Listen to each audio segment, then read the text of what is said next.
Ross, as Andrew points out there, and I want to get your view on this from an economic perspective, because the RBA wants to defend its independence. It needs to say it's not going to be pressured from jawboning from politicians. This number comes in, it's the lowest in terms of underlying inflation, the lowest in almost 4 years. It comes in lower than what the RBA had forecast. It gives it wiggle room to say this is lower than what the markets thought. It shows, I guess, if they did move, if they were to cut rates, that it's not necessarily because of the pressure. This is because of the numbers, Ross. Yeah. I think that's the case. It would be ultimately the pure economics. The one thing and the reason for the conservatism is because they don't want to cut rates only to see an outbreak of spending and inflation and therefore have to come back later and have to raise rates. That would be the worst thing for the Reserve Bank to have to do for its reputation and indeed for our economy as a whole.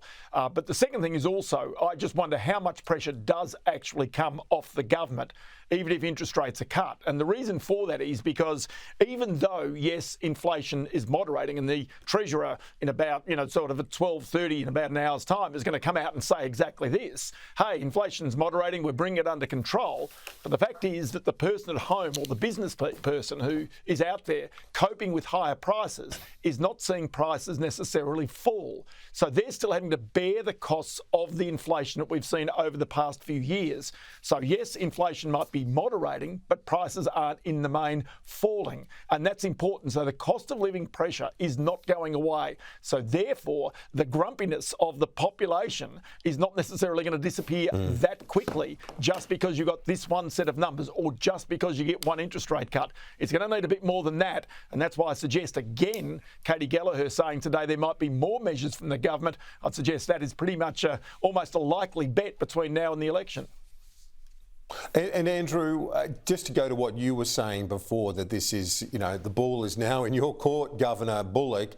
There is, from your perspective and mine, as we talk to Australians and interview people over day in, day out, and spoke to people over summer, it seems very unlikely that there would be some great outbreak in spending, to me, given the pressure on Australians right now, just with 25 basis point reduction, Andrew.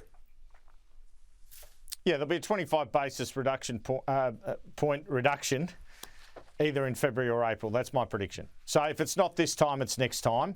Either result is pre-election. Now, will it turn the dial for Australians? Well, it'll help Australians. And I think what it will allow the government to do politically is saying we're on the right path, we got the soft landing, better times are coming. And they certainly need that sort of message to get in any sort of winnable position for the election. I've written them off for majority government. It's only a 3-seat loss to lose majority government, but they can definitely get there in minority. And then it becomes about the size of the margin. If you're on 73 seats, you're close enough to majority. If you're on 70 seats or lower, it's very unworkable. You're doomed next election. So you've got a stay of execution almost. So that's kind of the race as we see it at the moment. And the opposition's pretty confident of winning up to 10 seats at least, which would put the government on around 68, 69, depending which seats fall. So, look, I think this is very good news for the government, frankly. It's about as good as you can expect. And I think even if it doesn't happen in February, for the reasons you talked about, it can happen in April. And I heard what you guys said before about, yes, they'll just be looking at the economics of it and they won't want to make the wrong economic decision, the Reserve Bank Board, Michelle Bullock. But I don't think that you can divorce the human element of this. I mean, Michelle Bullock, whenever she gets up to speak, she talks about Australians doing it tough and how they talk to her. So I'm sure that will come into her calculations. Yeah. And the other thing I want to throw in here, Ross might correct me if I'm wrong, the new Reserve Bank monetary setting board, the Treasurer's been making it clear that doesn't come into effect for this meeting, but his new appointees are sure as heck going to be in place for the April meeting, which will be pre-election.